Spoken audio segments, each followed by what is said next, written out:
Hey hi friends. So last எபிசோடில் பார்த்தீங்கன்னா எப்படியோ பல கஷ்டங்களை தாண்டி கடைசியாக அந்த கிம்மை வந்து கைது பண்ணியிருப்பாங்க.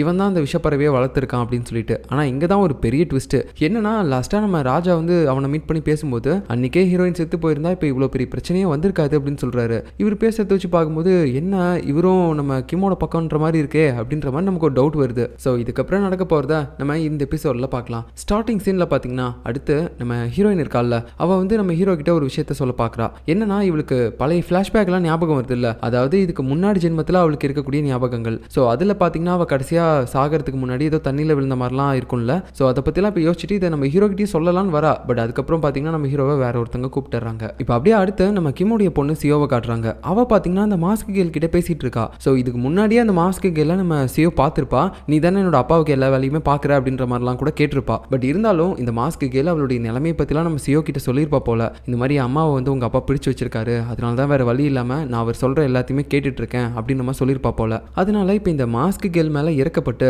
இவ பார்த்தீங்கன்னா கொஞ்சம் காசெல்லாம் கொடுக்குறா. இது உன் செலவுக்காக வச்சுக்கோ, உன் அம்மாவை பற்றி கவலைப்படாத, அவங்க எங்கே இருக்காங்கன்னு சொல்லி எனக்கு தெரிய வரும்போது நான் கண்டிப்பாக உங்ககிட்ட வந்து அவங்கள சேர்த்துறேன், என்னை மன்னிச்சிரு, எங்கள் அப்பா பண்ண எல்லா தப்புக்கும் நான் மன்னிப்பு கேட்டுக்கிறேன் அப்படின்னு சொல்லும்போது நீங்கள் என்ன பண்ணுவீங்க உங்கள் அப்பா பண்ண தப்புக்கு? அந்த மாஸ்க் கேல அந்த காசை மட்டும் வாங்கிட்டு போகிறா. ஸோ நம்ம சியோ இந்த இடத்துல பண்ணதெல்லாம் வச்சு பார்க்கும்போது அவள் உண்மையாகவே நல்லவ தான் போல. ஸ்டார்டிங்கில் அவள் நம்ம ஹீரோவை கொல்ல பார்த்தது கூட அவள் அவரோட ஒன்று சேரணும் அப்படின்றதுக்காக மட்டும்தான் தவிர மற்றபடி அவள் உண்மையாகவே ரொம்ப கெட்டவெல்லாம் கிடையாது. நெக்ஸ்ட் அந்த மாஸ்க்கு கீழே என்ன பண்ணுறான்னு பார்த்தீங்கன்னா அந்த விஷயத்தெல்லாம் போய் சொல்கிறா. இந்த மாதிரி நம்மளுடைய ஓனர் கிம் வந்து மாட்டிக்கிட்டாரு, ஜெயிலில் இருக்காரு அப்படின்னு சொல்லும்போது இவங்களுக்குன்னு பார்த்தீங்கன்னா குறிப்பிட்ட ஒரு ரவுடி கேங்கே இருக்கு போல, அதுக்கு தனியாக ஒரு ஹெட் இருக்கான். ஸோ அவங்ககிட்ட தான் இது எல்லாத்தையுமே அவள் சொல்கிறா. அதை கேட்டு அவனும் ஓகே நேரம் வரட்டும், நம்மளுடைய ஓனர் ஆர்டர் கொடுக்குற வரைக்கும் நம்ம வெயிட் பண்ணி தான் ஆகணும் அப்படின்ற மாதிரி பேசிகிட்டு இருக்கான். ஸோ இந்த கிம்முக்கு தனியாக ஒரு படையே இருக்குது. இவனுங்க எந்த அளவுக்கு மோசமானவனுங்கன்னு பார்த்தீங்கன்னா இவங்க கிட்ட ஒருத்தன் கடன் வாங்கியிருக்கான் போல. அந்த கடன் அவன் திருப்பி கொடுத்துட்டான், பட் ஆனால் வட்டியை திருப்பி கொடுக்கல போல. அதனால இவனை கட்டி போட்டு பயங்கரமாக கொடுமை பண்ணுறாங்க. அதுவும் இல்லாமல் அவனுக்கு ஒரு பையன் இருக்கான். அந்த பையனையும் நாங்கள் கூலி வேலைக்காக வச்சுப்போம், நீ எப்போ வந்து வட்டியை கொடுக்குறியோ அப்போ உன் பையனை வந்து கூட்டு போயிரு அப்படின்னு சொல்லிட்டு மனசாட்சியே இல்லாமல் பேசிகிட்டு இருக்காங்க. கற்பனை இப்போ அடுத்த சீனில் இந்த பணிப்பெண்கள் அரசாங்கத்தில் வேலை பார்க்குற ஒரு பணிப்பெண் பார்த்தீங்கன்னா நம்ம சியோவை வந்து கூப்பிடுறாங்க. ஏன்னா அவளையும் விசாரிக்கணும்ல, இந்த மாதிரி உங்கள் அப்பா மாட்டிக்கிட்டாரு, இப்போ உங்களை வந்து கூப்பிடுறாங்க விசாரிக்கிறதுக்கு அப்படின்னு சொல்லும்போது அவளும் சரி ஓகே நான் வரேன் அப்படின்னு சொல்லிட்டு அவள் அசிஸ்டன்ட் பொண்ணு ஒருத்தி இருப்பா. அவள் கூட சேர்ந்து நடந்து போயிட்டு இருக்கும்போது ரெண்டு பேரும் ஒரு சந்துக்குள்ளே போகிறாங்க. அப்போ திடீர்னு பார்த்தீங்கன்னா அந்த பணிப்பெண்ணை அடிச்சு போட்டுட்டு நம்ம சியோவும் அவளுடைய அசிஸ்டண்ட்டும் அப்படியே அங்கேருந்து தப்பிச்சு ஓடுறாங்க. அப்படி போகும்போது தான் நம்ம சியோ ஒரு விஷயத்தை பற்றி யோசிச்சு பார்க்க ஆரம்பிக்கிறா. என்னன்னா நம்ம ஜே சொல்லியிருப்பான் இந்த மாதிரி உன் அப்பா வந்து இன்னும் கொஞ்சம் நேரத்தில் மாட்டிப்பாரு, அதுக்கப்புறம் விசாரணைன்ற பேரில் உன்னையும் அரண்மனைக்கு கூப்பிடுவாங்க, ஆனால் நீ போவாத, அதுக்கு பதிலாக நீ என்னை பார்க்கறதுக்கு நம்மளுடைய கார்டனுக்கு வா, நம்ம ரெண்டு பேருமே சேர்ந்து இந்த இடத்த விட்டு தப்பிச்சு போயிடலாம், ஒரு புது வாழ்க்கையை வாழலாம் அப்படின்னு சொல்லியிருப்பான். அதனால தான் நம்ம சியோவும் பார்த்தீங்கன்னா இப்போ சந்தோஷமாக ஓடிக்கிட்டு இருக்கா. இதுக்கு மேலே நம்ம லைஃபே மாறப்போகுது அப்படின்னு சொல்லிட்டு. அப்புறம் அந்த கார்டனுக்கு போய் பார்க்கும்போது அங்கே நம்ம ஜே அவளுக்காக வெயிட் பண்ணிட்டு இருக்கான். அதுவும் இல்லாமல் இதுக்கப்புறம் நீ இந்த அரசாங்கத்தில் இருக்க மாதிரி ட்ரெஸ்லாம் போடாத, நார்மலான மனுஷங்க மாதிரி ட்ரெஸ் போட்டுக்கோ அப்படின்னு சொல்லிட்டு ஒரு செட்டு ட்ரெஸ்ஸே எடுத்து வச்சிருப்போம் போல. அப்புறம் அந்த ட்ரெஸ்லாம் சேஞ்ச் பண்ணிடுறா. அந்த டைமில் அவளுக்கு அந்த கேப் எப்படி போடுறதுன்னு தெரியல, அதை நம்ம ஜே தான் வந்து ஆசையாக போட்டு விட்றான். அப்புறம் என்ன அவங்க ரெண்டு பேரும் அப்படியே ஒருத்தர் கையை பிடிச்சிக்கிட்டு இதுக்கப்புறம் நமக்கு ஒரு புது லைஃப் ஆரம்பிக்க போது, நம்ம இங்கே வரவே மாட்டோம் அப்படின்னு சொல்லிட்டு ஜாலியாக அங்கேருந்து போகிறாங்க அந்த ஊரை விட்டு. அப்புறம் கூட ரெண்டு பேர் சேர்ந்து போகிறாங்க, அது வந்து அவங்களுடைய அசிஸ்டன்ஸ் தான். ஸோ இப்போ அப்படியே இன்னொரு பக்கம் நம்ம ஹீரோவையும் ஹீரோயினையும் காட்டுறாங்க. இவங்க ரெண்டு பேருமே இப்போ அந்த வேலைக்கார பொண்ணு இருக்கால, அதான் நம்ம ஹீரோயினுக்கு எதிராக அந்த கிம் கூட வந்துட்டு ஒரு எவிடன்ஸை கிரியேட் பண்ணியிருப்பாரு. அவளும் அதே மாதிரி பேசியிருப்பாள்ல, ஹீரோயின் சொல்லி தான் நான் அந்த விஷப்பறவையை வளர்த்தேன் அப்படின்னு சொல்லிட்டு. ஸோ அந்த பொண்ணை வந்து இப்போ விசாரிக்க ஆரம்பிக்கிறாங்க. நீ எதுக்காக வந்து இப்படி போய் சொன்ன, அவன் மிரட்டினானா நீ போய் சொல்லிடுவியா அப்படின்னு மாதிரி கேட்கும்போது அதுவும் ஒரு ரீசன் தான், ஆனால் இன்னொரு ரீசன் இருக்கு. அவர் என்னோட பாய் ஃப்ரெண்டை வந்து ஏதாவது ஒன்று பண்ணிடுவேன் அப்படின்னு சொல்லி மிரட்டினாரு. என்னோட பாய் ஃப்ரெண்ட் ஆல்ரெடி மந்திரியா இருந்தவர் தான், அவரை நீங்க தான் தூக்கி ஜெயிலில் போட்டீங்க ஒரு சின்ன தப்புக்காக, அவருக்காக தான் நான் இது எல்லாத்தையுமே பண்ணேன். இதுக்கு முன்னாடி நீங்க ரெண்டு பேரும் ஒன்னா இருக்கக்கூடிய விஷயத்த நான் ஊர் முழுக்க பரப்பினதும் உங்க மேல இருந்த கோவத்தில் தான் அப்படின்னு சொல்லும்போது ஸோ ஹீரோவுக்கு பார்த்தீங்கன்னா ஒரு மாதிரி காண்டா இருக்கு. நீ ஹீரோயினுக்கு எதிராகவே போய் சொல்லியிருக்க, அப்படி இருக்கும்போது உன்னோட பாய் ஃப்ரெண்டை நான் எப்படி காப்பாற்றுவேன், அவன் ஜெயிலே கிடக்கட்டும் அப்படின்னு சொல்லிட்டு இருக்கும்போது நம்ம ஹீரோயினும் பார்த்தீங்கன்னா சரி சரி விடுங்க அப்படின்னு சொல்லிட்டு இருப்பா. அதுக்கப்புறம் இவங்க ரெண்டு பேரும் வெளியே வந்துட்டு இருக்கும்போது ஹீரோயின் வந்து ஹீரோவை கொஞ்சம் மைண்டை மாத்திர மாதிரி பேசிட்டு இருக்கா. நீங்க பேசாம அவங்க ரெண்டு பேரும் ரிலீஸ் பண்ணிடுறீங்களா, ஏன்னா இந்த பொண்ணு அவனுக்காக தான் இவ்வளோ கஷ்டப்பட்டு இத்தனை விஷயங்களை பண்ணியிருக்கா, அவளுடைய காதலை வந்து நம்ம கொச்சப்படுத்துற மாதிரி இருக்கும்ல, அவனை வெளியே விடாம விட்டோம்னா அப்படின்னு சொல்லும்போது ஹீரோவும் ஒரு மாதிரி பார்க்குறான். நீ இப்படி பேசியே நான் மைக்கி எல்லாத்தையுமே பண்ணிடுவோம் போலியே அப்படின்ற மாதிரி பேசிட்டு இருக்கும்போது ஹீரோயினோட வயிற்றுலேருந்து சத்தம் வந்துட்டு இருக்குது. என்னடா அப்படின்னு சொல்லி பார்த்தா பசிக்குது அப்படின்னு சொல்றா. அதுக்கப்புறம் அவளை கூட்டிகிட்டு ஒரு கடைக்கு போகிறான். அந்த இடத்துல பார்த்தீங்கன்னா எல்லாருமே சாப்பிடும்போது நம்ம ஹீரோ சொல்கிறான், இந்நேரம் ஜே வந்து அவனுடைய ஆள் சியோவை கூட்டிகிட்டு இந்த நாட்டை விட்டே ஓடிக்கிட்டு இருப்பான் அப்படின்னு சொல்லும்போது ஹீரோயினுக்கு ஷாக் ஆயிடுச்சு. என்ன சொல்கிறீங்க, இது நீங்கள் என்கிட்ட சொல்லவே இல்லை. சரி நீங்கள் தான் சொல்ல, அட்லீஸ்ட் அவராவது போகிறதுக்கு முன்னாடி என்கிட்ட ஒரு வார்த்தை சொல்லிட்டு போயிருக்கலாம், சொல்லவே இல்லையே அப்படின்னு சொல்லிட்டு ஒரு மாதிரி கோவத்தோட பேசிக்கிட்டே சாப்பிட்டுட்டு இருக்கும்போது டக்குன்னு பார்த்தீங்கன்னா பாதியிலே சாப்பாடை வச்சிடறா. எனக்கு பசிக்கவே இல்லை, அவர் சொல்லிக்காம கொல்லிக்காமல் போயிட்டாரு, எனக்கு அதை நினைக்கும் போது கஷ்டமாக இருக்குது அப்படின்னு சொல்லிட்டு இருக்கும்போது ஏய் என்ன இதுக்கெல்லாம் போய் கஷ்டப்பட்டு இருக்க, சரி வா நான் ஊட்டி விடுறேன் அப்படின்னு சொல்லி சொல்லி ஹீரோ அந்த பவுலை இந்த பக்கம் இழுத்து சோறலாம் அப்படின்னு சொல்லி பார்க்குறான். பார்த்தா அதில் சாப்பாடு இல்லை. அடி பாவி, நல்லா வயிறு முட்டை சாப்பிட்டுட்டு தான் பசி இல்லைன்னு சொல்லிட்டு இருக்கியா அப்படின்னு சொல்லிட்டு ஹீரோவும் பார்த்துக்கிட்டு இருக்கான். இப்போ அடுத்த சீனில் நம்ம கிம்மை காட்டுறாங்க. அவன் ஜெயிலில் இருக்கும்போது அவனுக்கு ரிலீஸ் பண்ணுறதுக்காக யாரோ ஒருத்தங்க வராங்க. அது வேற யாரும் இல்லை, நம்ம ராஜா தான். என்னடா இது, இவனை இப்போதான்டா அடைச்சு போட்டாங்க, அதுக்குள்ளே ரிலீஸ் பண்ணிட்டாங்க அப்படின்ற மாதிரி நமக்கு ஒன்றுமே புரியல. அதுவும் இல்லாமல் அவன் வெளியே வரும்போது அங்கே இருக்க மற்ற மந்திரிமார்கள் எல்லாருமே அவனுக்கு சேர்த்து வணங்கிட்டு இருக்காங்க. டேய் என்னடா இது, நீயாடா ராஜா அப்படின்ற மாதிரி நமக்கே ஒரு செகண்ட் தோண ஆரம்பிக்குது. ஸோ அப்படியே அவன் அவனுடைய வீட்டுக்குள்ளே போகலாம் அப்படின்னு சொல்லி பார்க்கும்போது நம்ம சிஓ பார்த்தீங்கன்னா ஒரு பனிப்பெண் அடிச்சு போட்டு ஓடி போயிருப்பாள்ல, அந்த பனிப்பெண் ஓடி வந்து இந்த மாதிரி உங்கள் பொண்ணை அடிச்சு போட்டு ஓடி போயிட்டா, அந்த ஜே கூட தான் தப்பிச்சு போயிட்டா போல அப்படின்னு சொல்லும்போது கிம்முக்கு ரொம்ப காண்டாயிருது. வீட்டுக்குள்ளே வந்து இருந்த காண்டில் அவனுடைய செடி ஒன்று இருக்கும், அதெல்லாம் போட்டு வெட்டிக்கிட்டு இருக்கான். இப்போ அடுத்த சீனில் இந்த பக்கம் நம்ம ஜே அப்புறம் அந்த சிஓ அவங்களுடைய அசிஸ்டன்ட்ஸ் இவங்க 4 பேருமே பார்த்தீங்கன்னா இப்போ ஒரு பக்கம் நடந்து போயிட்டு இருப்பாங்க. அப்போ நம்ம சிஓவோட கால் பார்த்தீங்கன்னா கொஞ்சம் நொண்டி நொண்டி நடந்து வந்துட்டு இருக்கிறத நம்ம ஜே நோட் பண்ணுறான். சரி நம்ம நடந்த வரைக்கும் போதும், இப்போ கொஞ்சம் நேரத்துக்கு நம்ம அங்கே போய் ரெஸ்ட் எடுத்துக்கலாம் அங்கே இருக்கக்கூடிய ஒரு வீட்டில் அப்படின்னு சொல்லிட்டு எல்லாருமே ரெஸ்ட் எடுக்க சொல்லி நம்ம ஜே மட்டும் வெளியே வந்து அங்கே இருக்க ஒரு அடுப்பை பற்ற வச்சுக்கிட்டு இருக்கான் சுடுதண்ணி காய வைக்கிறதுக்காக. ஆனால் அந்த அடுப்பை கூட அவனுக்கு கரெக்டாக பற்ற வைக்க தெரியல போல, கறியை எடுத்து அவனுடைய மூஞ்சிலே அவன் தெரியாமல் பூசிக்கிட்டு இருக்கான். நல்லா சுடுதண்ணியை காய வச்சதுக்கப்புறம் இவன் அப்படியே போயிட்டு சைலண்டா நம்ம சிஓவை மட்டும் கூப்பிடலாம் அப்படின்னு சொல்லி அஸ்கி வாய்ஸில் பேசிட்டு இருப்பானா. நம்ம சிஓவும் என்னடா இது எங்கிருந்துடா கூப்பிடுறான் அப்படின்னு சொல்லிட்டு ஒரு ஆர்வத்தில் வந்து டோரை ஓப்பன் பண்ண அவன் மூக்கிலே அடிச்சிது. ஐயோ நீ எதுக்காகடா நாய் மாதிரி இங்கே உட்காந்துட்டு இருந்த, எதுக்காக இப்போ என்ன கூப்பிட்ட அப்படின்னு சொல்லி கேட்கும்போது அவன் அவனுடைய மூக்கிலேருந்து கை எடுப்பான் பாருங்க. அப்போ அவனுக்கு மீச மாதிரி இருக்க அந்த கறியெல்லாம் பார்த்துடுறா. இது என்னடா கோமாளியாட்டம் இருக்குது அப்படின்னு சொல்லிட்டு அதை தொடச்சி விட்டுட்டு அப்புறம் நம்ம ஜே வந்து இப்போ சுடுதண்ணி வச்சிருந்தால அதை எடுத்து அவளுடைய காலில் ஒத்தனை மாதிரி கொடுத்துட்டு இருக்கான். ஏய் உனக்கு எப்படா என் கால் வலி தெரியும் அப்படின்னு சொல்லும்போது நான் வரும்போது பார்த்தேன் நீ ரொம்ப நொண்டி நொண்டி நடந்து வந்துட்டு இருந்த, அதனால தான் எனக்கு ஏதாவது ஒன்று பண்ணணும் அப்படின்னு சொல்லி தோணுச்சு, அதான் நான் இங்கே தங்கலான்னு கூட சொன்னேன். இங்கே பாரு நம்ம லைஃப் ஃபுல்லாக இதுக்கப்புறம் நம்ம 2 பேர் மட்டும் தான் இருக்க போகிறோம். எனக்கு ஏதாவது ஒரு தேவை அப்படின்னா அதை நீ தான் பண்ண போகிற, உனக்கு தேவையானதை நான் தான் பண்ண போகிறேன். ஸோ உனக்கு ஏதாவது ஒரு பிரச்சனை இருக்குது அப்படின்னா அதை மனசு விட்டு ஓப்பனாக என்கிட்ட சொல்லி நான் அதை பார்த்துக்கிறேன் அப்படின்னு நம்ம சொல்லும்போது ரொம்ப ரொமான்டிக்காக இருக்கே அப்படின்னு சொல்லி நம்ம சிஓவும் பார்த்துக்கிட்டு இருக்கா. அப்போ தான் அவனுக்கு ஒரு விஷயமே ஞாபகம் வருது. டேய் நீ இந்த ரூம் பக்கத்தில் இருக்க அடுப்பியா பற்ற வச்ச, ஐயோ இதனால அந்த ரூம் முழுக்க ரொம்ப வேக்காடாக இருக்குமேடா அப்படின்னு சொல்லிட்டு இருக்கும்போது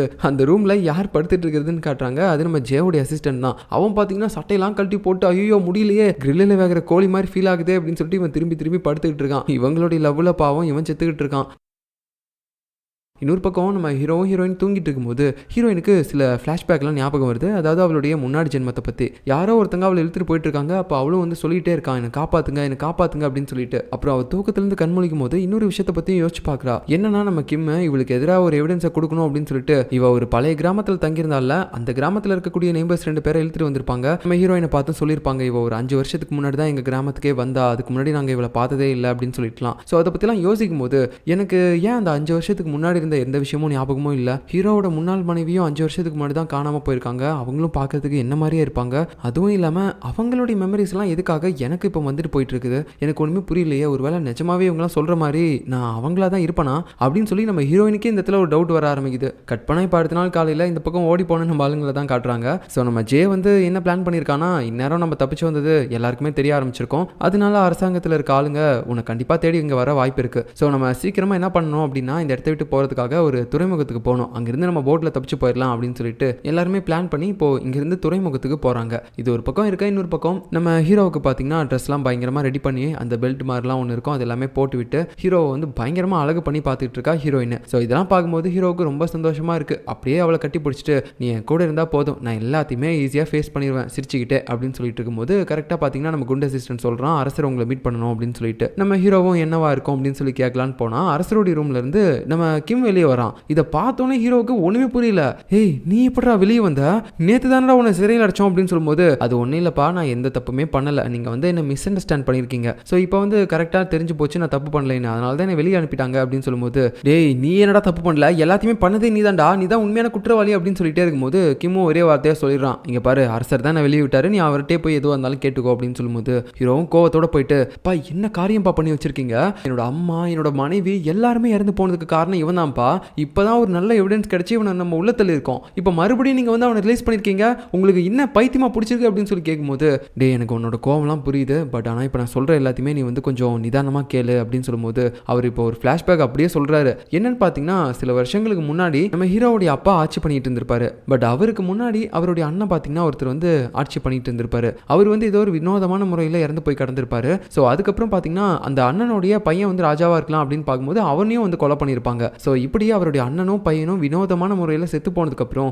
இதை பற்றி எக்ஸ்பிளைன் பண்ணுறதுக்காக ஒரு நாள் நம்ம கிம் வந்திருப்பான். வந்து கையில் ஒரு பாட்டில் எடுத்துக்கிட்டு அந்த பாட்டில் இருந்து ஒரே ஒரு ட்ராப்பை அங்கே இருக்க ஒரு கோழியோட தலையில் ஊற்றிருப்பான். அதை ஊற்றின உடனே பார்த்தீங்கன்னா அந்த கோழி செத்து போயிருக்கும். ஸோ இந்த விஷயத்தை யூஸ் பண்ணி தான் உங்களுடைய அண்ணனையும் உங்கள் அண்ணன் பையனையும் கொலை பண்ணியிருந்திருக்காங்க அப்படின்னு சொல்லும்போது அந்த டைமில் நம்ம ஹீரோவுடைய அப்பாவுக்கு பயங்கரமான காண்டா இருக்கும். யார் இதை பண்ணது யாருன்னு சொல்லி கண்டுபிடிச்சிங்களா அப்படின்னு சொல்லும்போது அதை பற்றி நீங்கள் கவலைப்படாதீங்க, நான் தான் பண்ணேன் அப்படின்னு சொல்லிட்டு அவன் பேசும்போது இவருக்கு ஒன்றுமே புரியல.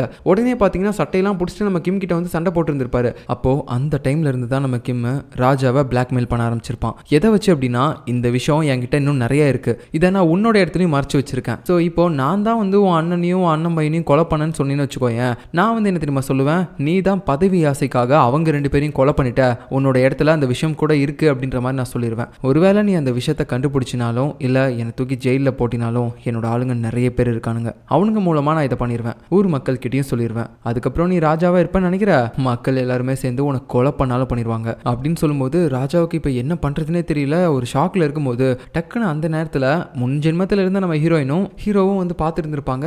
என்ன ஆச்சு அப்படின்ற மாதிரி நிற்கும் போது நம்ம ராஜா இல்லை ஒன்றும் இல்லை அப்படின்னு சொல்லி சமாளிச்சிருப்பாரு. ஸோ அந்த டைம்ல இருந்து தான் இப்படி நம்ம ராஜா வந்து இவனுக்கு பயந்துக்கிட்டு இவன் சொன்ன எல்லாத்தையுமே வந்து கேட்டு இருந்திருப்பாரு. அது மட்டும் இல்லாமல் கிம் வந்து ரொம்பவே விவரமாக அந்த டைம்லேயே இவருடைய கையால் எழுதப்பட்ட ஒரு லெட்டரையும் வந்து வாங்கியிருப்பான். அது என்னன்னா, நான் தான் என்னோட அண்ணனையும் அண்ணன் பையனையும் இந்த விஷயத்தை வச்சு சாகடிச்சேன் அப்படின்ற மாதிரி அவருடைய கைப்பட ஒரு லெட்டர் எழுதி அவருடைய சைனுக்கு பதிலாக ஒரு கைரேகையும் வச்சு வாங்கியிருந்திருப்பான். ஸோ அந்த லெட்டரும் இப்போ வரைக்கும் நம்ம கிம் கிட்ட இருக்கு. நீங்கள் கேட்கலாம், இதெல்லாம் ஏன்டா ராஜா எழுதி கொடுக்குறாரு அப்படின்னு சொல்லிட்டு. இவர் இதை பண்ணலைனாலும் அவன் அந்த விஷயத்தை இவருடைய இடத்துல வச்சு இவர் மேலே பழி போடுறதுக்கு வாய்ப்பு இருக்கு. ஸோ அதனால தான் வேற வழியே இல்லாமல் இவங்கிட்ட நம்ம நல்லா மாட்டிக்கிட்டோம் அப்படின்னு சொல்லி அவன் கேட்ட எல்லாத்தையுமே பண்ணி கொடுத்துருந்துருப்பாரு. பட் நம்ம ராஜாவுக்கு அன்றைக்கே தெரியல இவன் இதோட நிற்க மாட்டான், இன்னும் நிறைய வேலை பண்ண போறான் அப்படின்னு சொல்லிட்டு. அதுக்கு அடுத்து கிம் வந்து என்ன கேட்டிருப்பானா, இந்த மாதிரி என்கிட்ட எல்லாமே இருக்கு, ஆனால் பதவி மட்டும் இப்போ வரைக்கும் இல்லை, அதனால என் பொண்ணை உங்கள் பையனுக்கு கல்யாணம் பண்ணி கொடுங்க அப்படின்னு சொல்லி கேட்கும்போது நம்ம ராஜாவும் பயங்கரமாக திட்டிருப்பாரு. டேய், உனக்கு மனசாட்சின்னு ஒன்று இருக்கா, என் பையன் ஆல்ரெடி கல்யாணம் ஆனவன்டா, அவனுக்கு ஒரு மனைவி இருக்கா, அப்படி இருக்கும்போது எப்படா உன் பொண்ணை கல்யாணம் பண்ணிப்பா அப்படின்னு சொல்லி கேட்கும்போது அவளை இங்கேருந்து அனுப்புகிற வேலையை நான் பார்த்துக்கிறேன், ஆனால் பதிலுக்கு உங்கள் பையனை என் பொண்ணுக்கு நீங்கள் கட்டி கொடுக்கணும், அதுக்கப்புறம் அவன் ராணியாக இருப்பா, ஸோ எல்லா இடத்தையுமே நானே ஆள முடியும் அப்படின்னு சொல்லி அவன் நினைக்கும் போது நம்ம ராஜாவுக்கு வேறு வழியே இல்லை, அவன் சொல்கிற எல்லாத்தையுமே கேட்டு தானே ஆகணும். ஏன்னா இவர் பிளாக்மெயில் பண்ணுற மாதிரி இவரே ஒரு நல்ல லெட்டர் வேறு எழுதி கொடுத்துருக்காரு, என் அண்ணனையும் என் அண்ணன் பையனும் நான் தான் விஷயம் வச்சு சாகடிச்சேன் அப்படின்னு சொல்லிட்டு. ஒருவேளை இவர் நம்ம கிம் சொல்கிறத இதுக்கப்புறம் கேட்கல அப்படின்னா நம்ம கிம் பார்த்தீங்கன்னா அந்த லெட்டர் எல்லாத்தையுமே பப்ளிஷ் பண்ணிடுவான் மக்கள் முன்னாடி. அதுவும் நம்ம ராஜாவோட கையெழுத்தோட அவர் கைரேகையோட இருக்கு. இப்படி நல்லா மாட்டிக்கிட்டாரு நம்ம கிம் கிட்ட. அதுக்கப்புறம் திடீர்னு ஒரு நாள் பார்த்தீங்கன்னா நம்ம ராஜாவோட மனைவியே இறந்து போயிட்டாங்க அப்படின்ற விஷயம் தெரிய வருது. ஸோ அவங்களும் அந்த விஷயம் குடிச்சு தான் இறந்து போயிருப்பாங்க. நம்ம கிம் தான் வந்து சாகடிச்சிருந்திருக்கான். இது தெரிஞ்ச உடனே ராஜா பயங்கரமான ஒரு கோவத்தில் வந்து இவனை திட்டிக்கிட்டு இருக்காரு. டே, உனக்கு என்ன கிறுக்காடா பிடிச்சிருக்கு, என் மருமகளை தானடா இந்த இடத்த விட்டு அனுப்புறேன்னு சொன்னேன், அப்படி இருக்கும்போது என் மனைவி என்னத்துக்குடா நீ கொன்ன அப்படின்னு சொல்லி கேட்கும்போது, என்ன மன்னிச்சிருங்க அரசே, உங்க மருமகளை இந்த இடத்த விட்டு அனுப்பணும் அப்படின்னா அதுக்கு ஒரு வேலிடான ரீசன் வேணும், அதுக்கு எனக்கு இதை விட்டா வேற வழி தெரியல அப்படின்னு சொல்லியிருக்கான். அதாவது நம்ம ராஜாவோட மனைவியை விஷம் வச்சு கொலை பண்ணிட்டு அந்த பழியை அப்படியே முன்ஜென்மத்தில் இருந்தால் நம்ம ஹீரோயின் மேலே போட்டுருந்துருக்கான். ஸோ அதுக்கப்புறமேட்டு தான் நம்ம ஹீரோயினுக்கும் அவளுடைய ஃபேமிலிக்கும் மரண தண்டனையை கொடுத்துருப்பாங்க. நம்ம ஹீரோயினும் விஷம் குடிச்சு சாகணும் அப்படின்னு சொல்லியிருப்பாங்க. இப்போ இந்த எல்லா உண்மையுமே நம்ம ஹீரோ கிட்ட சொல்றாரு, என்னை மன்னிச்சிரு, இத்தனை நாளாக நான் இதை உங்ககிட்ட மறைச்சிட்டு இருந்திருக்க கூடாது, ஆனால் எனக்கு இதை விட்டா வேற வழி தெரியல, ஆனால் இதனால நான் இவ்வளோ பேரை இழப்பேன் அப்படின்னு சொல்லி நினச்சி கூட பார்க்கல, உன்னோட மனைவி இறந்து போனதில் நானும் ஒரு வகையில் காரணம் தான் அப்படின்னு சொல்லி ரொம்ப கில்ட்டாக பேசும்போது இவனுக்கு என்ன சொல்றதுனே தெரியல. இவ்வளோ நாளாக நம்ம அப்பாவை எவ்வளோ நம்பிட்டு இருந்தோம், ஆனால் அவருடைய பதவியை விட்டு கொடுக்க கூடாது அப்படின்னு சொல்லிட்டு அவனுக்கு ஒரு அடிமை மாதிரி எல்லா வேலையுமே பார்த்துருந்துருக்காரு. ஒரு ராஜாவா இருந்து கூட அவனை எதிர்த்து இவரால் ஒண்ணுமே பண்ண முடியலையே, அட்லீஸ்ட் இது என்கிட்ட சொல்லியிருந்தா கூட நானாவது ஏதாவது ஒன்று பண்ணியிருப்பேன் அப்படின்னு சொல்லிட்டு அவன் மைண்ட் வாய்ஸ்ல நம்ம ராஜா கிட்ட கேட்கறான், இது ஏன் நீங்க என்கிட்ட சொல்லலை அப்படின் போது, இல்லடா இந்த விஷயத்த உங்ககிட்ட சொல்லி நீ அவனை எதிர்த்து ஏதாவது ஒன்று பண்ணி அதுக்கப்புறம் அவன் உன்னையும் சாகடிச்சிட்டானா எனக்கு அப்புறம் நீ தாண்டா இந்த நாட்டை ஆளணும், நான் கூட ஏதாவது ஒரு கெட்ட பழியை ஏத்துக்கிட்டு செத்து போயிட்டேன்னு வச்சுக்கோயேன், அதுக்கப்புறம் என்னோட வாரிசை அடுத்த கட்டத்துக்கு எடுத்துட்டு போறதுக்கு நீ தானே இருக்க, அதனால தான் நான் இதை உங்ககிட்ட எதுவுமே சொல்லலை அப்படின்னு சொல்லும்போது இவனுக்கு மனசே உடஞ்சு போச்சு. அப்படியே பார்த்தீங்கன்னா அழுதுகிட்டே அவன் வெளியே வந்துட்டு இருக்கான். கரெக்டாக வந்து பார்க்கும்போது ஹீரோயின் முன்னாடி இருப்பா. அவளை பார்த்துட்டு எதுவுமே பேசாமல் அப்படியே வந்து கட்டி பிடிச்சி அழுக ஆரம்பிக்கிறான். ஹீரோயினுக்கும் புரியுது இப்போ இவர் வந்து ஏதோ மோசமான விஷயத்தை வந்து ஃபேஸ் பண்ணிட்டு வந்திருக்காரு அப்படின்னு சொல்லிட்டு அவனுக்கு கொஞ்சம் தட்டி கொடுத்து ஆறுதலாக இருக்கா. இப்போ அடுத்த சீனில் அந்த பாட்டி இருக்காங்கல்ல, அவங்க வந்து நம்ம ராஜா கிட்ட பேசிகிட்டு இருக்காங்க. ஏய், அதான் அந்த பொண்ணு ஓடி போயிட்டால, அந்த கிம்முடைய பொண்ணு, அவளுக்கும் நம்ம ஹீரோவுக்கும் தானே நிச்சயம் பண்ணி வச்சுருந்தோம், இப்போ அவள் ஓடி போயிட்டா. ஸோ நம்ம நாட்டு வழக்கப்படி ஓடி போன ஒரு பொண்ணை கண்டிப்பாக ராஜாவுக்கு கல்யாணம் பண்ணி கொடுக்கக்கூடாது, அதனால் அவளை தேச துரோகி அப்படின்னு சொல்லி நம்ம நாட்டை விட்டு ஒதுக்கி வச்சுட்டு இப்போது நம்ம ஹீரோவுக்கு ஃபியான்சியாவாக ஒருத்தி இருக்கால, அவளை கல்யாணம் பண்ணி வச்சிரு அப்படின்னு சொல்லும்போது நம்ம ராஜாவால் அதை அக்செப்ட் பண்ண முடியாதுல்ல, ஏன்னா அந்த கிம்மை எதிர்த்து இவரால் ஒன்றுமே பண்ண முடியாது. ஸோ அதனால் இல்லை, நான் இதை வந்து கொஞ்சம் யோசிக்கணும் அப்படின்னு சொல்லிட்டு அவர் பேசும்போது, டேய் நீ நீலாம் ராஜாவா, எனக்கே டவுட்டா இருக்கு அப்படின்னு சொல்லி அவங்க திட்டிடுறாங்க. ஸோ நம்ம ஹீரோவோட அப்பாவுக்கு பார்த்தீங்கன்னா டக்குன்னு ஒரு மாதிரி கோவம் வந்துடுது, கையெல்லாம் முறுக்கிட்டு இருக்காங்க. நான் இதை பற்றி அப்புறமா உங்ககிட்ட பேசுகிறேன், இப்போ இங்கேருந்து போ அப்படின்னு சொல்லி நல்லா திட்டி விட்டுறாரு. ஸோ பாட்டிக்கு ஒன்றுமே புரியல, ஏன் இவங்கலாம் இப்படி பண்ணுறானுங்க, இந்த கிம்மு பண்ண தப்பை பற்றி எதுவுமே விசாரிக்காமல் அவனுக்கு ரிலீஸ் பண்ணியிருக்கானுங்க, அதுவும் இல்லாமல் அவன் பொண்ணும் ஓடி போயிருக்கு, இந்த கல்யாணத்தை கேன்சல் பண்ண சொன்னாலும் பண்ண மாட்டான் அப்படின்னு சொல்லிட்டு அவங்க ஒரு மாதிரி யோசிச்சுட்டு இருக்காங்க. ஏன்னா இவங்களுக்கு கிங்க எப்படி மாட்டிட்டு இருக்காங்க அப்படின்றது எதுவுமே தெரியாதுல்ல. ஸோ அதுக்கப்புறமேட்டு நம்ம ஹீரோ இருக்கான்ல, அவன் வந்து அழுதுகிட்டே எல்லா விஷயத்தையும் நம்ம ஹீரோயின்ட்ட சொல்கிறான். இதுக்கு முன்னாடி என்னோட அம்மா, முன்னாள் மனைவி, இவங்க எல்லாருமே இறந்து போனதுக்கு காரணம் அந்த கிம்மு என்னோட அப்பாவை பிளாக்மெயில் பண்ணிட்டு இருந்திருக்கான். ஸோ அவரால் எந்தவித ஸ்டெப்பும் எடுக்க முடியாத மாதிரி அவருடைய கைப்பட எழுதின ஒரு லெட்டரை வச்சுக்கிட்டு அந்த கிம் இத்தனை நாளாக அவரை பிளாக்மெயில் பண்ணிட்டு இருந்திருக்கான். என்னோட அப்பா இவ்வளோ நாளாக அந்த அரியணையில் ஒரு பொம்மை மாதிரி தான் உட்காந்துட்டு இருந்திருக்காரு, அவரை கண்ட்ரோல் பண்ணிட்டு இருந்தது எல்லாமே அந்த கிம்மு தான் அப்படின்னு சொல்லிட்டு இவன் எல்லாத்தையுமே சொல்லும்போது ஹீரோயினும் சரி விடுங்க, கண்டிப்பாக அவனை எதிர்க்கிறதுக்கு நமக்கு வேற ஏதாவது ஒரு வழி கிடைக்கும் அப்படின்னு சொல்லி ஆறுதலாக பேசிட்டு இருக்கா. இன்னொரு பக்கம் நம்ம ஜே அப்புறம் சியோ இந்த காதல் ஜோடி பார்த்தீங்கன்னா அந்த துறைமுகத்துக்கு போயிட்டு கப்பல் மூலமாக தப்பிச்சு போகலாம் அப்படின்னு சொல்லி பிளான் பண்ணியிருந்திருப்பாங்கல்ல. ஆனால் கப்பல் வர்றதுக்கு முன்னாடியே நம்ம சியோவுடைய அப்பா அந்த கிம்மும் அவனுடைய அடியாட்களும் அந்த இடத்த சுற்றி வளைச்சிடுறாங்க. ஸோ நிறைய பேர் இருக்காங்க, அவங்க எல்லாரையுமே எதிர்த்து நம்ம ஜே ஒத்தால சண்டை போட்டுட்டு இருப்பான். ஒரு கட்டத்துக்கு மேலே அவனால் முடியல, அப்படியே ரத்த காயத்தோட அவன் கீழே விழுந்துகிட்டு இருக்கான். கடைசியாக அந்த ஜேவை கொல்றதுக்காகவும் போயிடுறாங்க. நம்ம சியோ வந்து கெஞ்சிரா, தயவு செஞ்சு அவனை விட்டுருங்கப்பா, நான் உங்க கூட வந்துடுறேன்னு சொல்லிட்டே இருக்கா. பட் அவருக்கு ஆத்திரம் தாங்கவே இல்லை. இவனுக்கு எவ்வளோ தைரியம் இருந்தா என் பொண்ணையே தூக்கிட்டு போயிருப்பான், இவனை கொலை பண்ணுங்க அப்படின்னு சொல்லிட்டு இருக்கும்போது கரெக்டாக அந்த இடத்துக்கு நம்ம ஹீரோ வரான். எப்படி உங்களால் ஒரு அரச குடும்பத்தை சேர்ந்த ஒருத்தனை வந்து இப்படிலாம் ட்ரீட் பண்ண முடியும் அப்படின்னு சொல்லிட்டு நம்ம ஹீரோ ஃபர்ஸ்ட் அவனை தூக்கி விட்டுட்டு, இங்க பாருங்க 2 பேரும் சேர்ந்து தான் ஓடி போயிருக்காங்க, இதில் இவனை மட்டும் நீங்கள் இப்படி தப்பு சொல்லி அடிக்கிறதுலாம் நியாயமே கிடையாது. சொல்லப்போனால் அரச குடும்பத்தை சேர்ந்த ஒருத்தனை உங்கள் பொண்ணு இழுத்துட்டு போனது தான் தப்பு, இதுக்காக உங்கள் பொண்ணுக்கு தான் தண்டனை கொடுக்க முடியும் அப்படின்னு சொல்லும்போது உடனே நம்ம ஜே கொஞ்சம் கூட யோசிக்காம அப்படியே கத்தி எடுத்து அவன் பொண்ணோட கழுத்திலே வச்சிடறான். அப்படி நான் அவமானப்படுறதுக்கு என் பொண்ணு செத்தே போகலாம் அப்படின்னு சொல்லிட்டு அவன் கத்தியை வச்சுட்டு இருக்கும்போது நம்ம ஜேவும் இல்லை நான் தான் அவளை கூட்டு போனேன், தயவு செஞ்சு நீங்கள் என்ன கொலை பண்ணுங்க, அவளை விட்டுருங்க தயவு செஞ்சு அப்படின்னு சொல்லிட்டு இவன் அவனுடைய உயிரை சாக்ரிஃபைஸ் பண்ண வரான். அந்த டைமில் நம்ம சியோ பார்த்தீங்கன்னா நம்ம ஜேவோட உயிரை காப்பாற்றி ஆகணும் அப்படின்னு சொல்லிட்டு, நான் யார் கூடயும் ஓடி போகலப்பா, நான் சும்மா தான் இங்கே வந்தேன், வாங்க மறுபடியும் அரண்மனைக்கு போகலாம் அப்படின்னு சொல்லிட்டு அவர் கூட பார்த்தீங்கன்னா போக ஆரம்பிக்கிறா. ஸோ இந்த இடத்துல இவ இப்படி சொல்லலை அப்படின்னா இவங்க 2 பேரில் யாராவது ஒருத்தரோட உயிர் போயிடும் அப்படின்னு தெரிஞ்சுக்கிட்டு தான் அவள் தன்னுடைய லவ்வையே இந்த இடத்துல சாக்ரிஃபைஸ் பண்ணிட்டு நான் அவங்க கூடவே வரேன், இவனை கல்யாணமும் பண்ணிக்கிறேன் அப்படின்னு சொல்லிட்டு வந்துகிட்டு இருக்கா. ரொம்ப கஷ்டமாக இருக்குது நம்ம ஜேவுக்கு, அப்படியே கதறி அழுதுகிட்டு இருக்கான், போவாத அப்படின்னு சொல்லிட்டு. இப்போ கட் பண்ண அடுத்த சீனில் சியோவா கிம் வீட்டுக்கு கூட்டு வந்துட்டு இதுக்கு மேலேயும் தப்பிச்சு போகணும்னு நினச்சின்னு வச்சுக்கோயேன், கண்டிப்பாக நான் அந்த ஜேவை கொலை பண்ணிடுவேன், இப்போவே அந்த இடத்துக்கு ஹீரோ வரலைன்னா அவனை கொலை பண்ணிட்டு உன்னை அப்படியே இங்கே இழுத்துட்டு வந்திருப்பேன். அவன் நல்ல நேரம் ஹீரோ வந்துட்டான். ஸோ இதுக்கப்புறமா நான் அவனை இப்படி விட்டு வைப்பேன்னு நினைக்காத, ஒழுங்காக கல்யாணத்துக்கு ரெடி ஆகு, ஹீரோவை நீ தான் கல்யாணம் பண்ணிக்கணும் அப்படின்னு சொல்லிட்டு இருக்கும்போது அவள் ஒரே ஒரு கேள்வி தான் கேட்குறா,